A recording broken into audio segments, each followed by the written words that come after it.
sentido constitucional tenemos estos tres tipos que los diferentes autores le dan diferente nombre, pero se refieren a los mismos tres.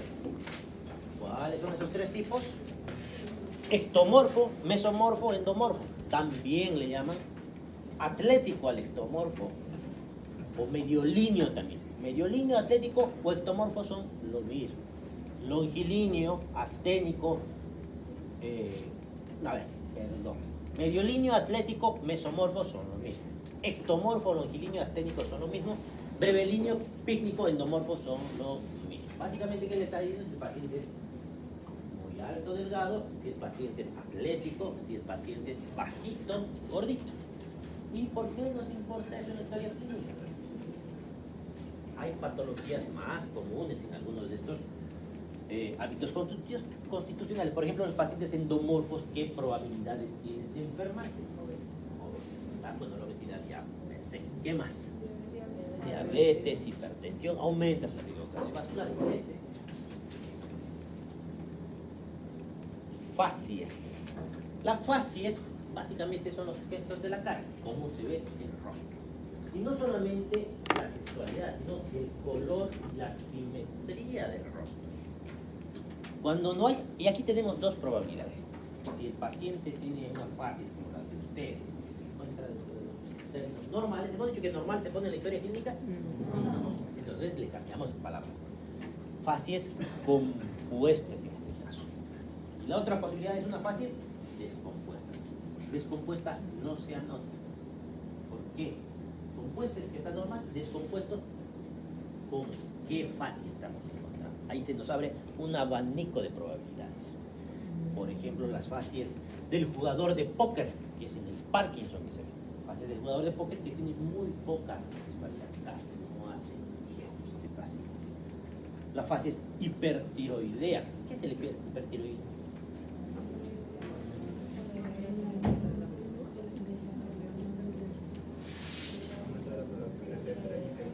Ya, de las hormonas tiroideas. ¿Para qué sirven las hormonas tiroideas? Entonces, si un paciente tiene hipertiroidismo, ¿qué le está sucediendo? Y eso significa que, ¿cómo se lo ve al paciente? Ya, si tiene el metabolismo acelerado, tiene taquicardia, ¿qué más? Diaforesia, está sudando, no le cae muy bien el calor, por ejemplo, no se siente muy bien el calor. ¿Qué más? Ahora vamos a hablar del exoftálmo. Está muy bien el exoftálmo, que es la facies característica, tiene ese exoftálmo. Es un paciente delgado, está temblando, siempre está acelerado. ¿Y el hipotiroideo? Rosado,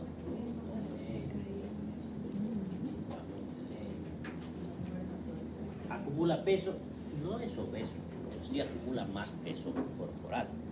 ¿Qué más? Tiene tendencia al estreñimiento, por ejemplo. El hipertiroideo tiene tendencia a la diarrea. Y la cara llena del Cushing, la cara de luna llena, ¿por qué? Porque la cara está redondeada por acúmulo de grasa, está edematizada.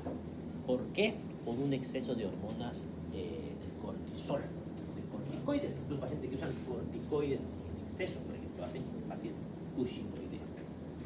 Otros ejemplos son la facies febril. El paciente tiene una cara enrojecida. Decíamos que el color también tiene la facies. Una cara enrojecida, una mirada brillante, la respiración está aumentada en frecuencia.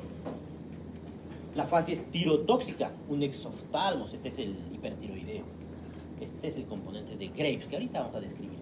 ¿Qué pasa ahí? Elevación de los párpados superiores, que deja ver la esclerótica. ¿Qué es la esclerótica? ¿Qué son las escleras? Anatomía de quinto básico. Las láminas. Este es mi ojo. Esclera, ¿qué es la esclera? Aunque sean en sus palabras. Ya, sirve, ya, sirve. Expresión de miedo, sorpresa, susto. Esa expresión es porque no cierran muy bien los ojos. Eso vamos a hacer como curiosidad. Los ojos estarán grandes porque están la mirada así, porque los ojos están sanos. Tienen los ojos muy grandes, ¿no? ¿Cuánto mide el ojo? ¿Cuál es el diámetro del ojo?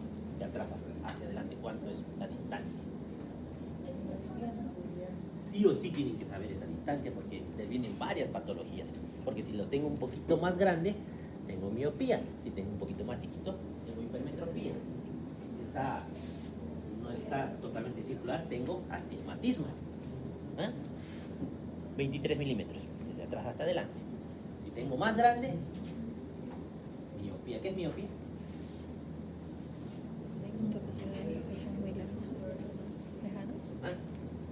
Las personas que no pueden ver de lejos. pueden ver de lejos, no ven muy bien. Y las personas que no ven de cerca, ¿qué sería? Hipermetropía. Astigmatismo puede entender las dos cosas. Cuando lleguemos a la parte de ojo les voy a explicar bien cómo funciona. Ahora no tanto. Ahora, este ojo del hipertiroideo, ¿habrá crecido el ojo o qué ha pasado? ¿Qué tipo de enfermedad es la enfermedad de Graves-Bassett-Down? Es una enfermedad autoinmune, por si acaso. Cuando hablamos de enfermedades autoinmunes, ¿a qué nos referimos? Ya se desconocen algunas partes del cuerpo, y es el mismo cuerpo el que ataca esas partes del cuerpo. Y en el caso del hipertiroidismo, ¿cuál creen que es la glándula afectada? La tiroides. Pero algunas partes del cuerpo molecularmente se parecen. Y una de las partes que se le parece, aunque no se le parezca físicamente, es los músculos del ojo y la grasa periorbitaria. ¿Qué se llaman los músculos del ojo? ¿Cuál? El oblicuo mayor, el menor. ¿Qué más tiene? Recto. Recto, externo, inferior, inferior. Ya, estamos bien. El elevador de los párpados, más si quieres, de adorno. Por eso que no puede, eleva la mirada.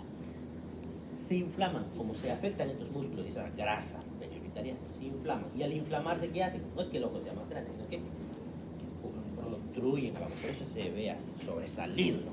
Y no están en el mismo nivel, por si acaso. No están simétricamente protruidos. Por eso tienen diplopía. ¿Qué es diplopía? Ver doble, ¿no? Bien. Fase renal. Un paciente pálido con la cara hinchada. A ver, estas enfermedades, la fase renal que se ven en los pacientes son insuficiencia o enfermedad renal crónica. ¿Qué es una enfermedad renal crónica? ¿Qué entienden por enfermedad renal crónica? Cuando los riñones no funcionan, no solamente filtrar. Porque el riñón, ¿para qué sirve? Una es la filtración, está muy bien. ¿Qué es la filtración? ¿Qué es lo que hace la filtración? Ya, pero ¿cómo? ¿Qué filtra? La grasa. La sangre. La sangre. Es un ultrafiltrado de la sangre. ¿Qué se produce? ¿Qué se llama ese ultrafiltrado de la sangre? Orina. Orina, eso, sí. ¿Qué más hace el riñón? No es lo único que hace. Hierro electrólico. ¿Qué elimina, por ejemplo? Ahí, de sodio y los tiene ahí. Cuando el riñón no funciona, ¿qué pasa con el potasio?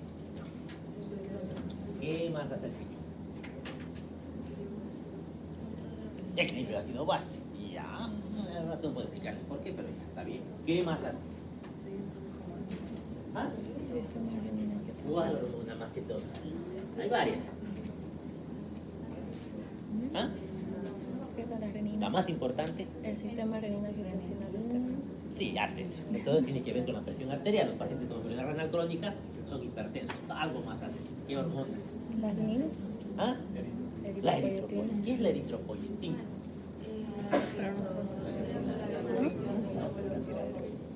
Ah, pero no produce. Sí. ¿Quién produce los glóbulos rojos? La célula. Eso.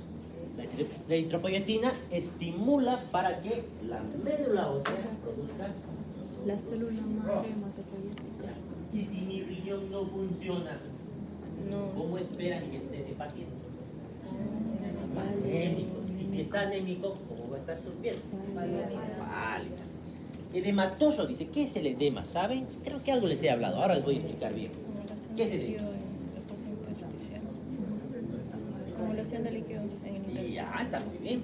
Pero ¿y dónde se retienen esos líquidos? En el intersticio. En el intersticio. ¿Y por qué se retendrá en el intersticio? Vamos a repasar algunas cosas que ahí tiene que ver el riñón. Y ahí vamos a aprovechar para hablar de insuficiencia cardíaca, cirrosis y todo. ¿Qué es la presión coloidosmótica. No solamente las proteínas, pero lo que más es las proteínas. ¿Quién más que todo? Cuando el riñón no funciona, empieza a perder albúmina, pierde proteínas. Por tanto, va a bajar mi presión coloidosmótica. Y si baja mi presión coloidosmótica, ¿para qué sirve la presión coloidosmótica? Para retener ¿dónde? En los capilares. En los capilares. En el compartimiento. ¿En qué compartimiento está la albúmina? Está paseando en la intravascular, ¿no? Entonces, si pierdo líquido de mi espacio intravascular, ¿hacia dónde se va a ir ese líquido? Al intersticio. Y a eso lo llamamos edema. No es el único motivo, porque aquí pasan dos cosas, no solamente pasa eso, también es el aumento. ¿Quién es el otro, aparte de la presión coloidosmótica que interviene en el equilibrio? Hidrostática. La presión hidrostática. ¿Y de qué depende la presión hidrostática? ¿Qué es la presión hidrostática? La fuerza con la que el líquido La cantidad de volumen que está circulando, la cantidad de sangre. ¿Y de qué depende? De cuánto líquido está circulando. Si aumenta esa presión, ¿qué va a pasar? Voy a vencer mi presión coloidosmótica, igual se va a salir el líquido del intersticio. Y en el caso de su compañera me habló de algo interesante, que es el sistema renina, angiotensina, aldosterona. ¿Se acuerdan de qué era? Sí. ¿Qué es la renina? ¿Qué hace la renina?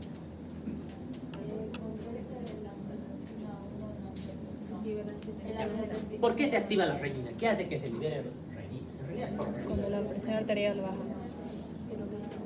¿Ah? ¿Qué hace que se libere renina? Es para subir la presión. Eso, la arteriola aferente.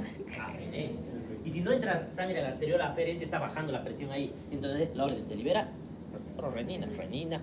¿La renina qué hace? Que se libere angiotensina. ¿Dónde? Angiotensina 1. ¿Dónde se produce esa? En el Estoy hígado. feliz, creo que sí sabe que es el primer curso que me responde bien. En el hígado. Y el hígado hace angiotensina 1. ¿Para qué sirve la angiotensina 1? Por los pulmones, por la... ¿Qué hace la angiotensina 1? ¿Para qué sirve? Angiotensina. Angiotensina. Aumenta la presión de los vasos sanguíneos. Muy poquito. Muy No poquito. sabía que se llama la angiotensina. ¿Pero qué más hace? ¿A los pulmones? La yeca. La enzima que Hace que se limpia la convierta en angiotensina. angiotensina. ¿Qué hace la angiotensina 2? Sube la presión arterial, pero también secreta Hace lo mismo que la otra, pero aldosterona. bueno, ese sí sube la presión, aumentando la resistencia vascular. ¿Ya? Y luego, ¿qué hace? No solamente hace eso, algo más. Estimula la secreción de aldosterona. Así que se libera. ¿Qué es lo último en la cascada de renina, angiotensina? Aldosterona. ¿La aldosterona qué hace? ¿Dónde se produce la aldosterona? En la glándula suprarrenal. Muy bien, ¿en qué parte? Ya, nos quedamos ahí. No sé si no ¿Y qué hace la aldosterona? Si retengo sodio, ¿estoy reteniendo? Agua. Y entonces está aumentando en presión.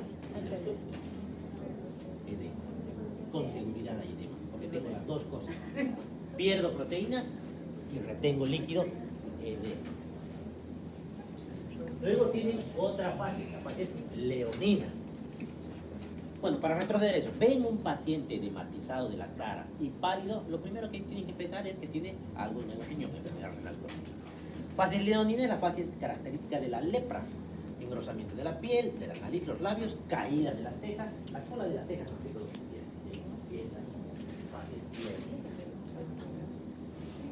La fase es lúpica. ¿Se ven qué enfermedad? En el lupus, ¿qué es? autoinmune. Se dice lupus porque viene de la palabra lupo, que está en italiano. Lupo significa lobo. Lobo. Lupus es lobo. Lupo es lobo. Que las mejillas asemejan más o menos a la cara que tiene un lobo, por eso le dicen lupus. Entonces ve eritema en alas de mariposa, también le decimos, como una mariposa en la cara parece. ¿Es así? Tiene engrosamiento de la nariz y se ve más frecuentemente en el lupus eritematoso sistémico, pero no es el único. Hay algunas variedades del lupus, el lupus vulgar, el lupus discoide y demás. Dice eritematoso sistémico. pasamos al siguiente. El estado de nutrición. El estado de nutrición es difícil de evaluar. No es solamente que vemos el peso y el partículo adiposo. Pero eso no vamos a hacer en nuestra historia clínica. Muy pocas cosas vamos a poder hacer para evaluar. No vamos a medir ni cuantificar algunas. La historia clínica está mucha. Entonces aquí puedo decir que está nutrido, que está eunutrido. ¿Qué será eunutrido? Cuando tengan la palabra eu, ahí comience con eu, significa que es normal.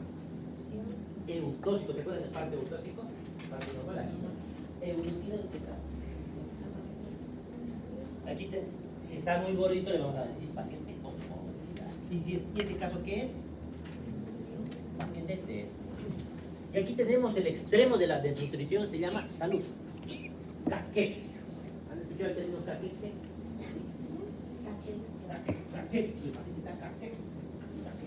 Es la desnutrición extrema, piel y huesos. Es caquexia. ¿En qué patología vamos a ver caquexia?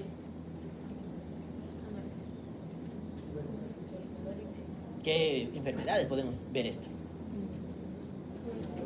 No come, tuberculosis. ¿Qué más? Cáncer. ¿Por qué en el cáncer? ¿Qué es el cáncer?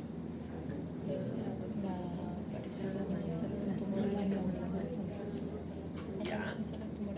La aparición de un tumor. ¿Qué es un tumor?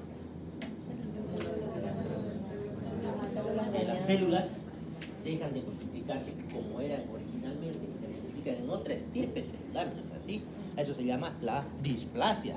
Es la displasia celular cuando empieza a desbocarse y crece demasiado y rompe la membrana basal y hace metástasis, ya le llamamos cáncer, ¿no es así? Cuando va a distancia. ¿Y el cáncer por qué hace que los pacientes se desnutran? Porque les roban las nutrientes. ¿Qué les pasa a esas células que entran en displasia? Hacen lo mismo que cualquier especie de ser vivo. Quieren multiplicarse, expandirse y crecen desproporcionadamente dañando a otras células. ¿Y qué más hacen? Para crecer una célula, ¿qué necesita? Nutrientes. Nutrientes, energía. Entonces van a consumir todos los nutrientes de ese individuo para crecer ese tumor. De esa manera, ¿cómo hacen para crecer las células de ese tumor? ¿Qué va a necesitar aparte que en los estudios de imagen, vamos a ver por ejemplo con contraste, van a necesitar mayor irrigación, más sangre van a necesitar? Por eso esos tejidos, una de las formas de diagnosticar es con estudios de contraste, se ven llenos de sangre. Consumen más glucosa, eso vamos a ver en los estudios de PET scan, y más adelante les voy a explicar lo que es un PET scan. Estado de hidratación se evalúa mediante la inspección y palpación. Hidratación, ¿qué opciones tenemos aquí? Creo que no dice. El paciente solamente tiene dos opciones. El paciente o está hidratado o está deshidratado. No me van a poner semihidratado, no, porque me encanta poner. Cada vez que vean semihidratado, traducción es: no sé qué estoy haciendo en este lugar. Ya, no hay semihidratación. No sé por qué le gustaba que se pone eso. Lo que puede haber es deshidratación, hidratación. Y la deshidratación podrá clasificarse de moderado a severa. Mediante la inspección y la palpación, los signos de deshidratación, signos del pliegue. ¿Qué significa el signo del pliegue? La piel se Pliegue, unos segundos. ¿A quién no se le hace signo del pliegue? Eso, ¿por qué? Porque su piel va a salir falso positivo, va a tener su pliegue y es porque su piel ya está así, ya ha perdido su colágeno. Su elastina además. La lengua, ¿cómo evaluamos la lengua? Está que la lengua está húmeda, está hidratada. Todavía no evaluamos eso, aquí solamente estamos viendo si está húmeda o si está seca, lengua de loro, le dicen. Está seca, está deshidratado el paciente. Y las axilas secas, eso más lento, las axilas. Y lo contrario, a ver, ¿cuál es el antónimo de gordo? El antónimo de alto. El antónimo de deshidratado es edema. Su sobrehidratación es el edema. O sea, lo contrario de estar hidratado es edema. Hiperhidratado, como quiera. ¿El edema que me han dicho que era? La acumulación de líquidos en el intersticio. Para que el edema se vea, grado 1, una cruz. Un poquito de edema. Tiene que haber más líquido en ese intestino de lo que debería haber. En ese cuerpo tiene que haber más líquido. Por lo menos tienen que haber 4 litros y medio para que pueda haber el edema. Significa que tengo 4 litros y medio de exceso de líquido. Entonces no puede haber un paciente deshidratado con edema, pero su lengua está seca, pero está con edema. Estará mal distribuido, no está deshidratado. O sea, si lo hidrato, ¿qué le voy a hacer? A ver, ¿cómo hidratan a los pacientes secos ustedes? ¿Qué harían? Está seco el paciente. ¿Qué le voy a dar? Agua. Si no puede tomar, ¿por dónde se le voy a poner el agua? En vena le voy a poner ahí su solución fisiológica. Y si le van a dar a un paciente que está con líquidos por todos lados, con edema, más líquido, ¿qué creen que le va a pasar?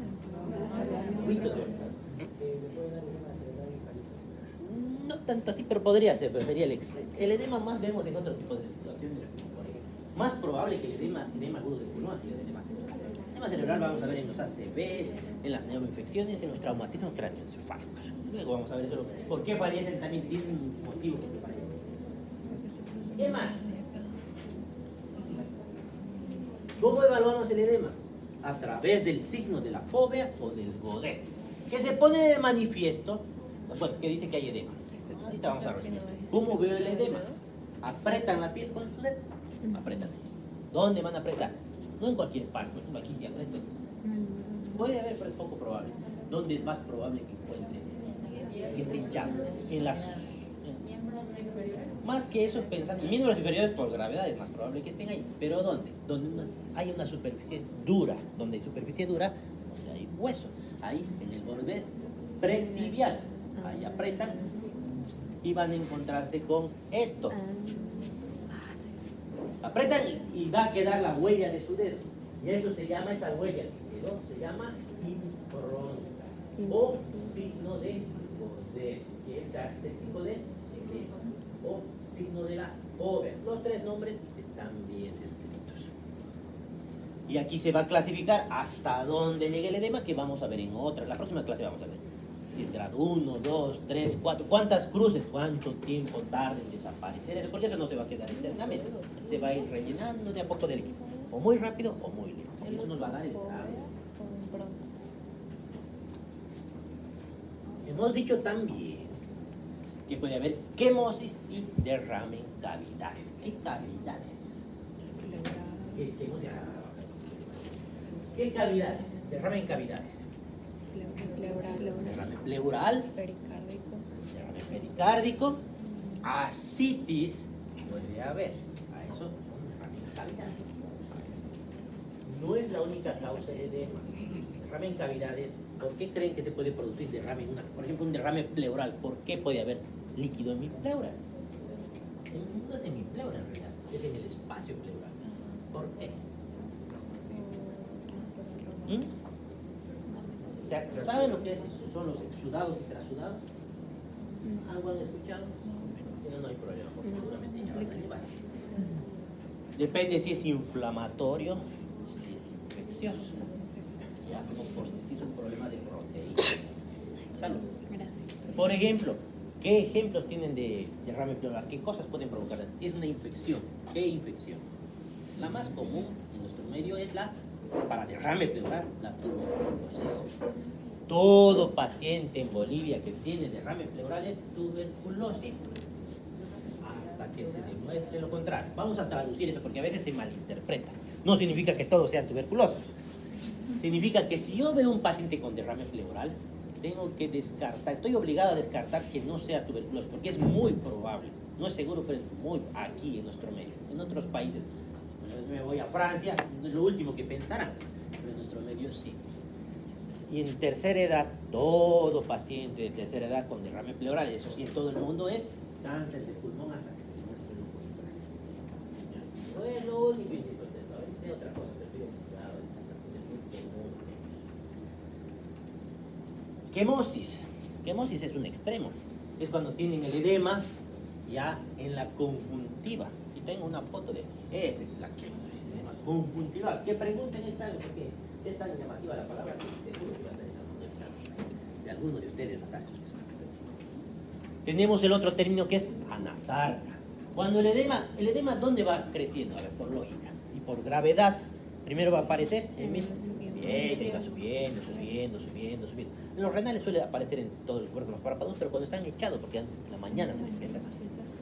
Cuando todo el cuerpo está con edema, se llama edema generalizado. Y si es generalizado, le vamos a poner de nombre anasarca. En vez de edema generalizado, nosotros escribimos anasarca. Ahí ya está. Es un edema generalizado.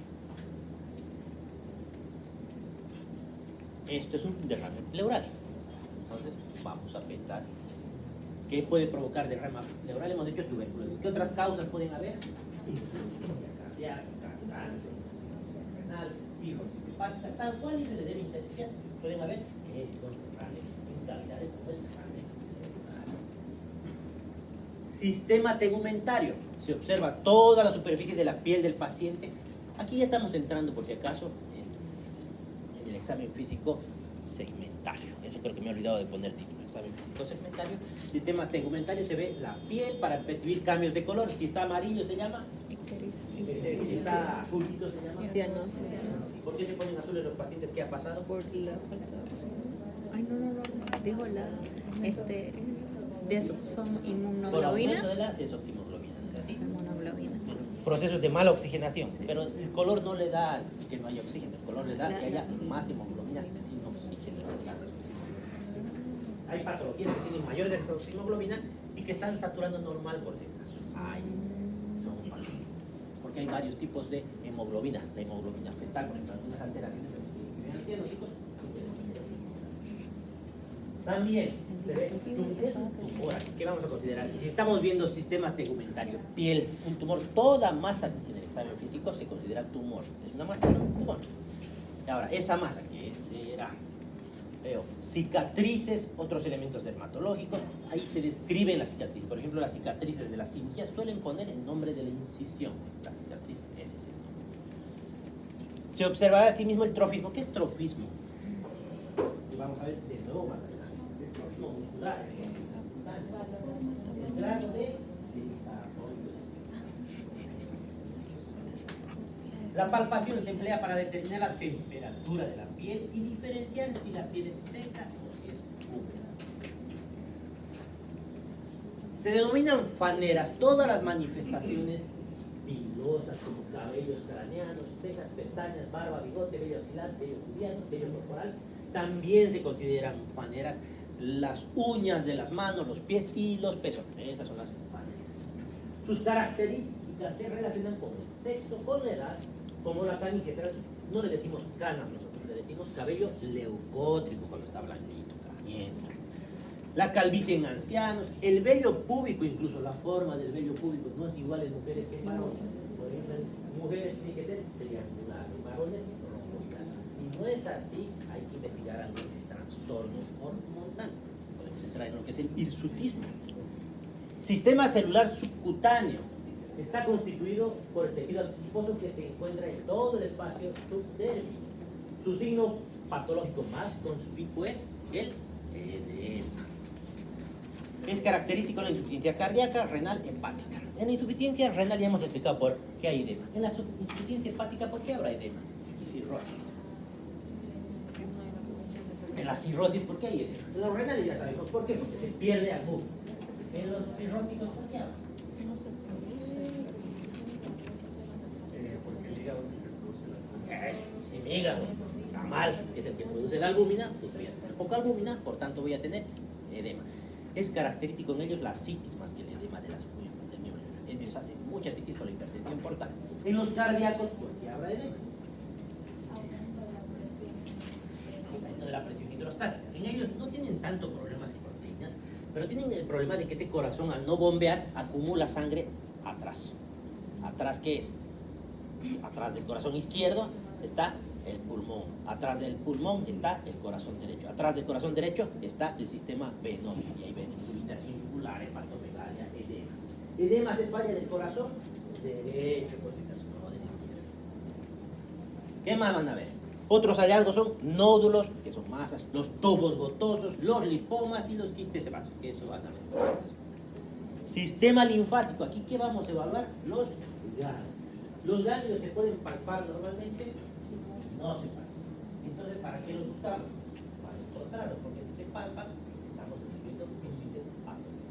¿cuándo se van a palpar? Un ganglio está infartado, está inflamado, le dicen. Es una pelotita. Ese ganglio, ¿cuándo se va a infartar? ¿Cuándo se va a inflamar? En infecciones, ¿cuándo más? Y en infecciones. ¿Cuándo más? Tiene que haber más causas. Eso es una infección. ¿Qué más está pasando? Neoplasias, leucemias, etc. Esto cuando les duele la garganta y están resfriados y tienen su amigdalitis, ¿alguna vez han tocado aquí? ¿Qué será esto? ¿Nunca se les ha inflamado? Así como aquí. ¿Alguna vez les ha ido a inflamar? ¿Qué es eso? La glándula. Eso es un ganglio. No es su amígdala, por si acaso. No puede. ¿Dónde está su amígdala? Tendría que ser de este tamaño la amígdala. Es el ganglio centinela de la amígdala. Y así nos puede guiar. Por ejemplo, un ganglio supraclavicular izquierdo más que todo, es posible que haya un cáncer de estómago, un cáncer de páncreas. Entonces, tiene de dónde drenan esos ganglios. Dependiendo, nos van a decir qué tipo de lesión va a haber. ¿Dónde voy a buscar? En las cadenas ganglionares submaxilares, carótidas del cuello, de la nuca, supraclaviculares, axilares, epitrocleares, inguinales. Y al ver estas palabras, ¿cómo tienen que revisar los ganglios? Guantes, van a tocar axilas, van a tocar zona inguinal, guantes, bioseguridad. Sistema venoso superficial. ¿Y qué cosa vamos a evaluar? Buscamos las venas superficiales. Porque tenemos que prestar atención a las dilataciones. Si se dilata una vena se llama varices. Y la dilatación de las venas, ¿qué va a hacer? Que el flujo que... ¿Por qué se va a dilatar una vena mejor? ¿Qué hace que se dilate una vena? Hay mucha presión ahí. ¿Y cómo es el sistema para que avance la sangre en las venas? ¿Es igual que las arterias? ¿Necesitan qué? Válvulas. Si esas válvulas por la dilatación se abren, no van a volver nunca más. Y eso hace que se pueda dilatar más formación de varices. Y si la sangre, ¿qué le pasa a la sangre que está pasando por esa dilatación? Va a circular normalmente, ya no hay válvula. Tiene mayor probabilidad de éstasis. ¿Qué es éstasis? Que no se mueve. Si no se mueve la sangre, ¿qué pasa? Se puede coagular. Si se coagula, le llamamos trombosis. ¿Cómo es de vena? Trombosis venosa. También podemos encontrar flebitis. Cuando termina todo en itis, ¿qué está?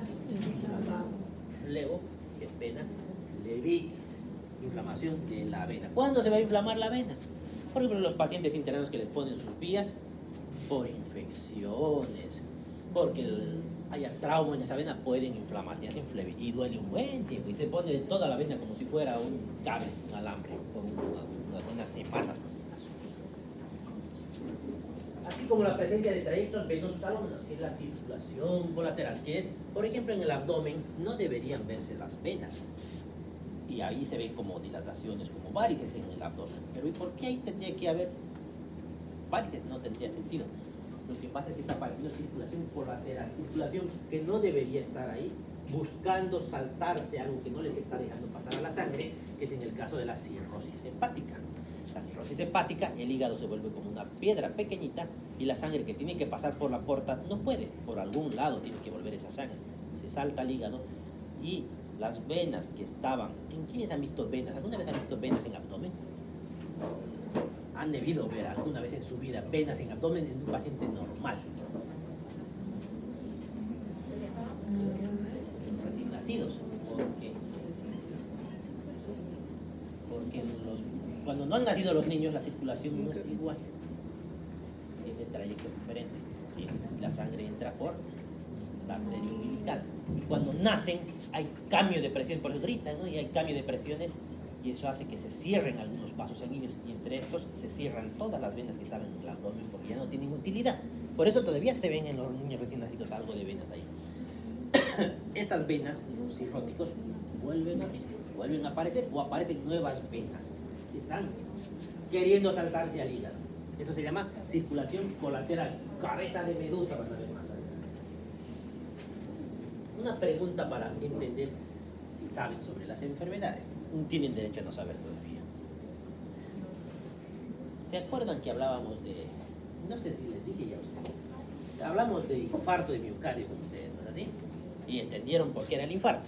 Ya. Y el accidente cerebrovascular. Vamos a hablar del accidente cerebrovascular, que es la presencia de un coágulo ahí en el cerebro. Esto puede provocar eso. Porque esto es un coágulo, ¿no? No. ¿Por qué no puede?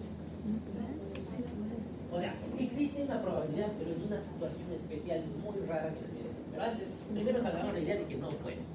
¿Por qué no puede esto provocar una embolia cerebral? Un infarto. No puede. ¿Por qué? A ver, vamos a seguir esta vena. Vamos a seguir en todas sus peripecias de la vena. ¿A dónde se va a ir esta vena? La sangre de esa vena, ¿hacia dónde se va? Primero, a la femoral. Luego de ahí, ¿hacia dónde se va a ir? De acá, ¿hacia dónde se va a ir? ¿A dónde se va la vena? ¿Ah?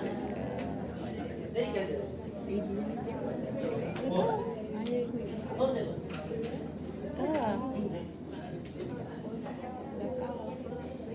¿Y a dónde caen? Y de ahí hacia arriba. Son venas, no son arterias. ¿Dónde van a caer? ¿Dónde llega toda esa sangre? A la vena cava. ¿Y de la vena cava a dónde van? A la aurícula derecha. ¿De la aurícula derecha a dónde van?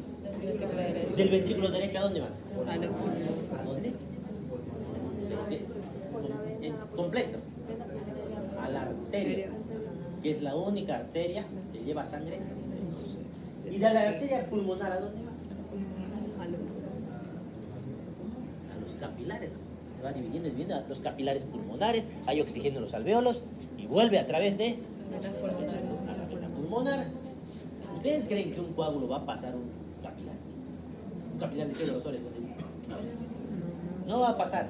Entonces, ¿puede llegar ese coágulo hasta el cerebro? No. ¿Qué es lo que puede provocar en vez de eso? ¿Qué enfermedad puede provocar? Que se ve en los pacientes que se operan, por ejemplo. ¿O no has visto caminar a los viejitos ahí en los aviones antes de que hagan embolia? ¿De qué? Eso, tromboembolismo pulmonar. Eso puede caer al pulmón, no al cerebro. Les dije que había una excepción, pero es que es muy raro. ¿Qué creen que tendría que pasar para que eso llegue al cerebro? Algo que no es normal. Para que vaya al cerebro, ¿por dónde tiene que llegar? Por la carótida. ¿La carótida de dónde viene?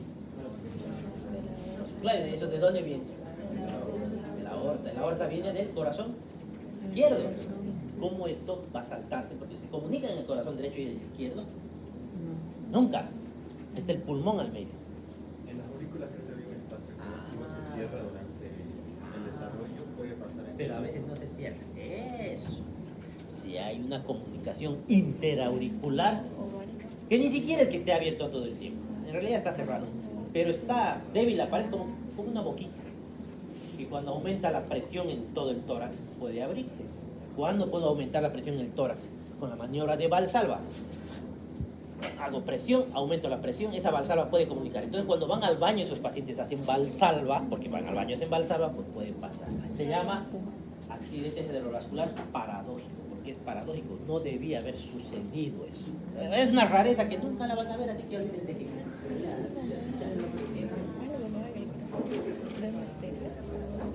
Sistemas osteoarticulomusculares. Osteoarticulomuscular. Los huesos se observan modificaciones de la forma, simetría. ¿Cuándo van a haber deformado un hueso? Cuando se ha fracturado, ¿verdad? Es una de las posibilidades. O si hay lesiones osteolíticas, estamos hablando de osteoporosis, ahí pueden ver. ¿Qué más? Simetría, siempre comparan un lado con el otro. Más que todos los niños comparan un lado con el otro.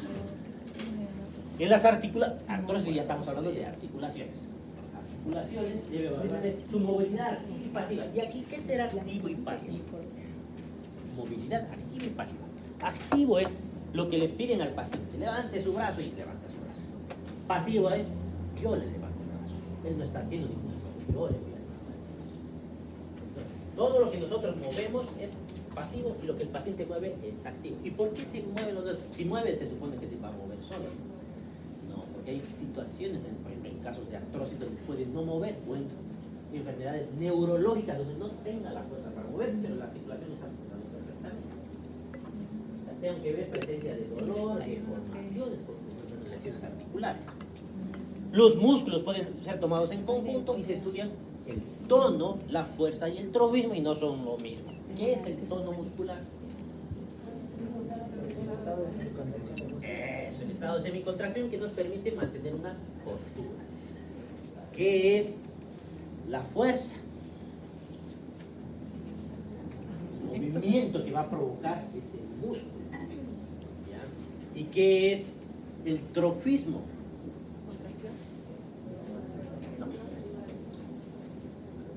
Hace rato hemos dicho el trofismo de la piel, el desarrollo. Entonces, está grande o pequeño.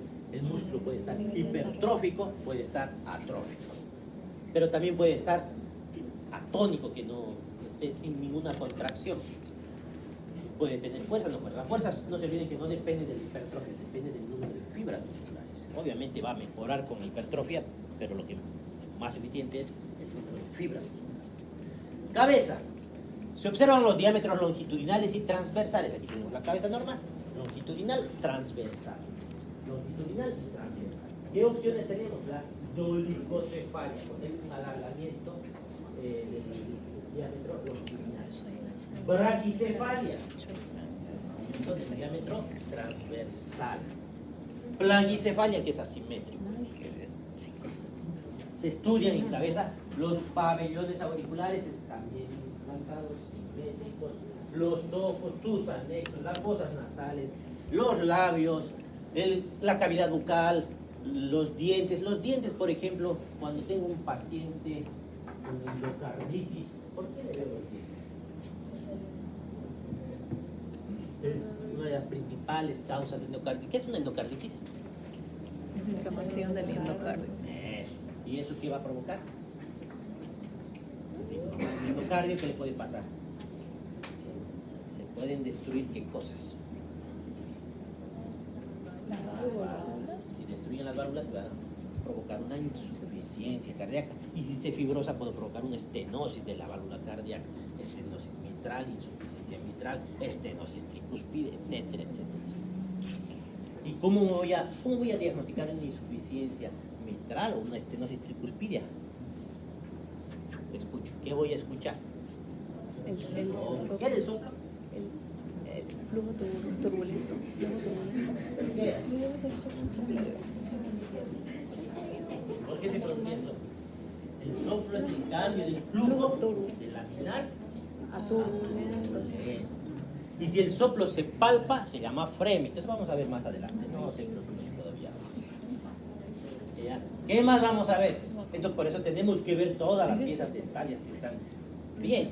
La lengua, la mucosa yugal, las amígdalas, las fauces. Se pueden estudiar los pares craneales en este momento o en el examen neurológico. Yo estudio en el examen neurológico, no estudio en cabeza. Bueno, van a ver si es cilíndrico, si es simétrico, si hay edema, si hay masas, si hay ¿qué latidos van a ver en el cuello? ¿Qué puede latir en su cuello? ¿La yugular puede latir? La Puede. carótida. Pero en general, ¿qué van a ver latir? La carótida. ¿La yugular late o no late? Es una pregunta medio Pero sí, capciosa. ¿Realmente late o no pulso late? yugular. La yugular late. Sí. Pero se ve cómo se expande. Pero si ustedes tocan, no se siente. Solamente se mueve, pero sin producir ninguna fuerza. Ustedes tocan el latido yugular, no se siente. Cuando tocan, ¿qué es lo que van a hacer? De latidos con seguridad, eso es una. Es una pregunta, porque solo es el único lugar donde se ve el latido una vez. ¿Qué será ingurgitación yugular? Esto es ingurgitación. Está ingurgitado, está lleno de líquido, está lleno de sangre en realidad, está inflado. ¿Y cuándo van a ver ingurgitación yugular? Aumento del corazón. La insuficiencia cardíaca derecha, más que todo pueden ver. Si ven ingurgitación yugular, que está inflada esa vena, debe ser una insuficiencia cardíaca derecha. pero tiene su rondonado perro. Depende de la posición del paciente. Esta es la cabecita del paciente y aquí está su cuello. Aquí hay ingurgitación yugular.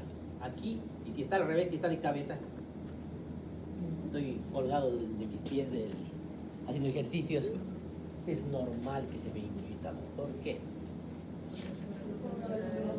El flujo va a bajar y las venas funcionan así, no funcionan con presión. Hace que depende del eje de Bruch. El eje de Bruch es el eje que está a nivel del corazón. Significa que hasta aquí tengo mis venas, llegan hasta por aquí más o menos la presión de las venas por la gravedad. Por tanto, si yo estoy parado, no debería estar infladas mis venas del cuello. Si se ven, se llama ingurgitación yugular. Si estoy echado, por gravedad están al mismo nivel de mi corazón, puede ver ingurgitación de forma normal. ¿Cómo evaluamos al paciente entonces? Lo sentamos, lo echamos 45 grados, significa con una almohada. Si está con almohada y se ve eso recién se ingurgita yugular, por si acaso. ¿Qué es bocio? Eso. La palpación. ¿Y cuándo vamos a ver bocio? Hiperhipotiroidismo. Es una pregunta acá. En el hipo. ¿Por qué crece la glándula tiroides? ¿Por qué hay bocio? Aquí hay harto bocio, ¿no? Bueno, había en Valle Grande.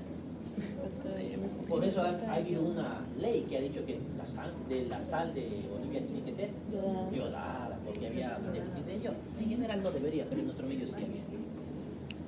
¿Qué pasa con ese yodo? ¿Para qué sirve el yodo?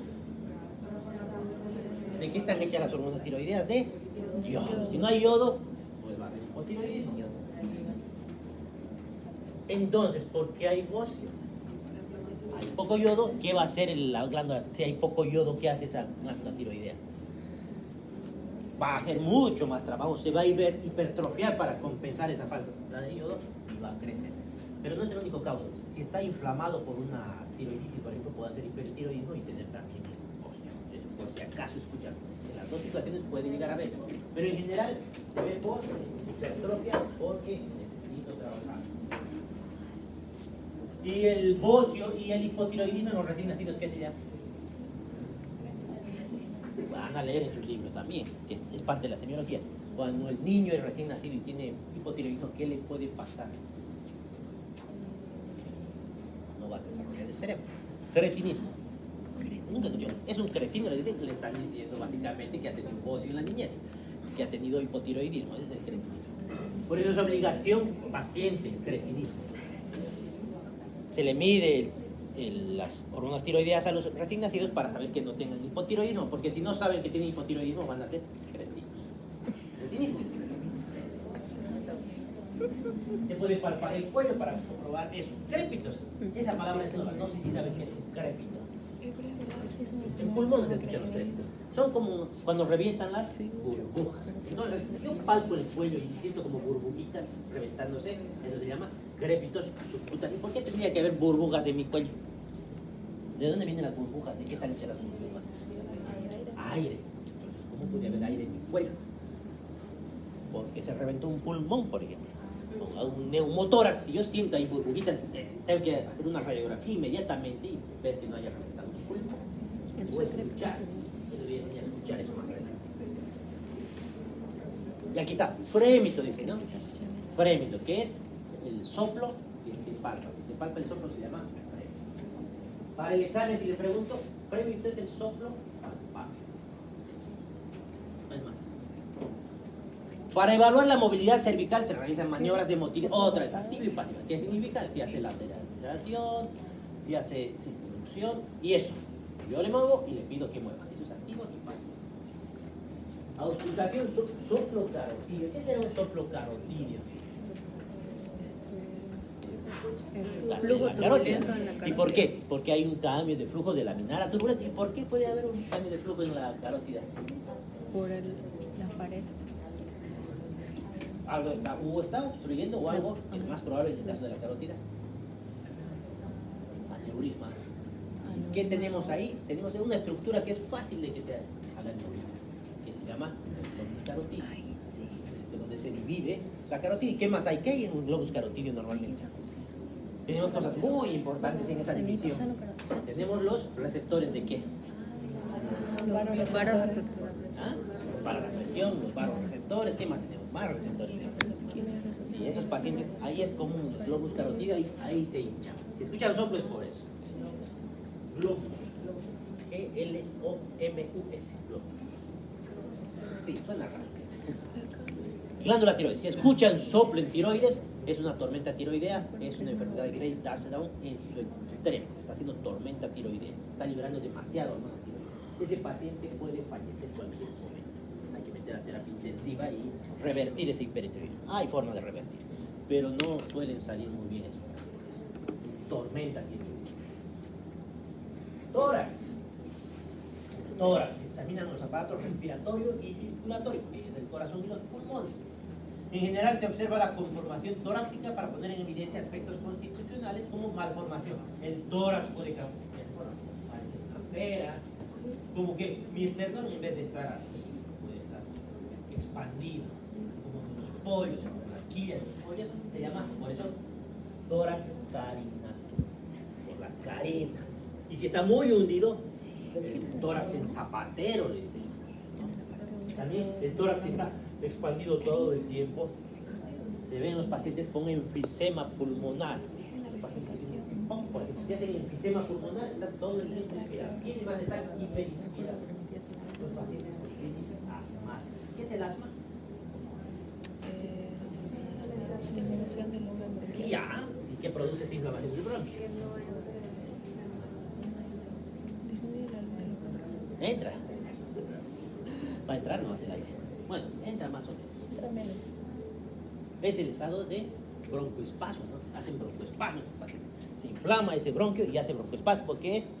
Que se cierra el bronquio. Ese músculo hace que se cierre. Y si se cierra el bronquio, ¿qué va a pasar? En realidad meter aire no es difícil. Lo difícil va a ser botar el aire, porque se hace como una válvula en esos bronquios. Al ser válvula, entra el aire y no sale. Eventualmente no va a entrar, pero no porque no puede entrar por la columna esa, sino que va a estar tan lleno de aire que ya no voy a poder meter aire. Estas son las crisis asmáticas. ¿Ya? Todo el tiempo estoy así, pues ahí tenemos el tórax en tonel.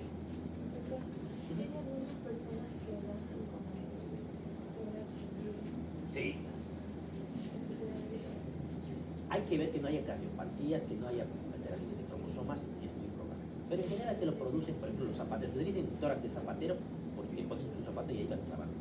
Le hacen información en general, pero sí pueden tener alteraciones de cromosomas. ¿Ya? Los pacientes de sexo femenino se pueden examinar las mamas. Y aquí vamos a hacer un punto aparte, porque es necesitado. Cuando examinan mamas, mujeres la mayoría, los varones no van a examinar a solas, van a tener problemas. Siempre que examinen mamas, son estudiantes, incluso los internos, los médicos recién egresados, estén acompañados o del familiar del paciente, o de la enfermera, o de alguna de sus compañeras. No es examinen solos, van a tener problemas, da malinterpretaciones. Ya, por si acaso, les aviso porque ya he visto problemas. Aparato respiratorio. Ahí vemos la... En inspección básicamente lo que vamos a evaluar es la expansibilidad. ¿Y por qué se expande ese tórax? El aire, y el aire hace que se inflen los alveolos, entonces eso hace que se expande ese tórax normalmente. Aquí tenemos un término, ¿qué es taquipnea? Eso. ¿Qué era? ¿Taquicardia? Aumento de la frecuencia cardíaca. ¿Bradicardia? Disminución de la frecuencia cardíaca. ¿Taquipnea? Aumento de la frecuencia respiratoria. Vale. ¿Bradipnea? Disminución de la frecuencia. ¿Taquisfignia? Pulso. Que siempre les preguntan en el examen qué es taquisfignia y les responden cualquier cosa. Taquisfignia es aumento de la frecuencia del pulso. Dice, pero si no que el corazón no. Pulso, taquisfignia. Bradisfignia, disminución de la frecuencia del pulso. Hipopnea y batipnea lo vamos a dejar ahí. Es problemas con la expansibilidad y la frecuencia respiratoria. Por ejemplo, una batipnea es que expande demasiado, pero no tan rápido. Hipopnea es porque expande muy poco, muy lento. Está en parasitenea, pero ni siquiera está expandiendo muy bien. Vamos a ver más adelante, porque hay varios tipos de respiratorios, de aquí examinamos la respiración de Kussmaul y otros demás. Aparato circulatorio, igual, inspección, palpación, percusión, ocultación, y aquí se aprovecha para evaluar los pulsos periféricos y la presión arterial. Abdomen. El examen de abdomen investigará también el aparato digestivo y el genitourinario. Aquí tenemos inspección, auscultación. ¿Por qué la auscultación? ¿Por qué no palpación? Inspección, palpación. Siempre es inspección. ¿Qué ha pasado? Me he equivocado. Arreglaremos este error o qué ha pasado. Ah, el abdomen, ¿por qué es diferente? ¿Por qué? Primero es inspección, siempre es inspección, luego palpación. Pero si yo palpo abdomen, voy a tocar los intestinos, voy a activar el peristaltismo. Y si activo el peristaltismo, van a aumentar los ruidos hidroaéreos. Y cuando ausculte, va a estar distorsionado. Por eso primero es inspección, luego auscultación sin alterar nada, luego recién percusión y finalmente palpación. En el libro está la esa inspección. Aparato genital. Palpación, percusión y ocultación. Comienza con la inspección de los genitales externos. En el hombre se palpan testículos, epidídimos, la próstata mediante el tacto rectal. En las mujeres se hace el tacto vaginal que permite la identificación del útero y de sus anexos. Eso van a ver en ginecología. Sistema nervioso. Se debe investigar las funciones cerebrales superiores, la motilidad activa y pasiva, la marcha y la sensibilidad superficial y profunda. Marcha, dice, ¿no? El paciente tiene que caminar, lo vamos a hacer caminar, incluso le vamos a hacer subir y bajar gradas. Y le vamos a hacer varios tipos de movimientos de coordinación. Eso lo vamos a hacer más neurológicos. Aquí dejamos. Los pares craneales se pueden evaluar aquí, pero de forma independiente, sin mezclar con el sistema nervioso. Y ahí básicamente acabamos lo que vamos a hacer el año, que es anamnesis. Pasamos esta parte, que yo casi no hago, pero se hace en las universidades, que es el resumen semiológico. En el resumen semiológico se ponen los datos positivos, o sea, lo que han encontrado de llamativo, que ya no es toda la historia clínica, por cada aparato y sistema. Y tanto de la norma como del examen. Aquí es una pequeña hoja, un pequeño resumen. Consideración diagnóstica, aquí es el diagnóstico. ¿Qué tipos de diagnóstico van a tener? Pueden tener el diagnóstico sindromático, anatómico, funcional, etiológico, demás. Ese diagnóstico puede cambiar.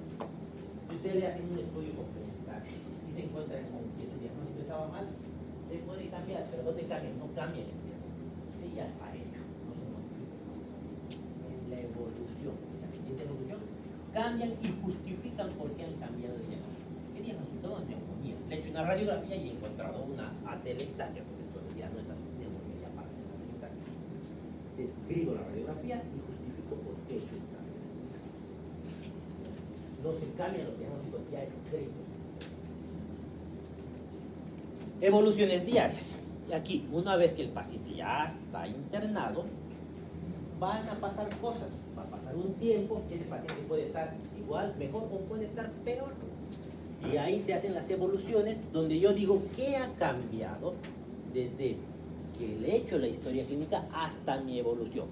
Y es como una mini historia clínica, pero solamente los cambios que se hace con el SWOT, que es el subjetivo, objetivo, análisis y plan.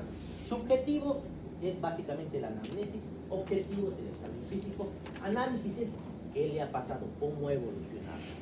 Y plan, qué voy a hacer yo con mi paciente. Tengo más fiebre, ha aumentado el colesterol, creo que mi tengo que cambiar. Es de un soplo que no había escuchado, llamaré a mi cardiólogo, entonces tengo mi plan. Eso vamos a ver en nuestra última clase del año. Análisis, subjetivo, análisis, plan. La última clase del año vamos a ver. Paciente de 55 años de sexo femenino, segundo día de diagnóstico, segundo día de internación con diagnóstico de insuficiencia cardíaca. Análisis asintomático, regular estado general, con el sitio orientado, bien, bla, bla, bla. Y ese es el plan de evolución. Lo vamos a ver al final. No se preocupen. Va a ser la primera vez que les voy a dar evolución. Porque no solía darles evolución de clase. Epicrisis. La epicrisis, puedo preguntar y siempre me responden. resumen, no es esa realidad. Constituye el momento culminante de la historia clínica, pero eso significa que es la última hoja de la historia clínica. Es el resumen de toda su historia clínica. ¿En qué momento se hace este resumen? Cuando el paciente se va de alta. Cualquier motivo que haya sido de alta, se está yendo. Pónganse que el paciente está en el internado un mes. Se va a consulta externa para que se haga su control. ¿Ustedes creen que el médico de consulta externa se va a mandar una lectura de 200 hojas para ver qué tiene su paciente? No. ¿Qué va a hacer? Va a abrir la historia clínica, va a buscar la epicrisis, que en una plana tiene que estar descrito las 200 hojas. Un resumen de todo lo que haya pasado en ese paciente, porque no es necesario escribir todo. Un pequeño resumen, lo más relevante. ¿Y con qué se ha ido de alta? Esa es la epicrisis. Y ahí van a encontrar diagnósticos de ingreso porque pueden ser diferentes, van a encontrar su examen físico, su anamnesis, todo cortito, pequeños detalles, laboratorios relevantes y condiciones de alta. ¿Cuándo van a hacer esto? En el momento de alta o fallecimiento. Si el paciente se muere, igual tiene que tener una epicrisis, porque se ha muerto. Sí. Conclusión.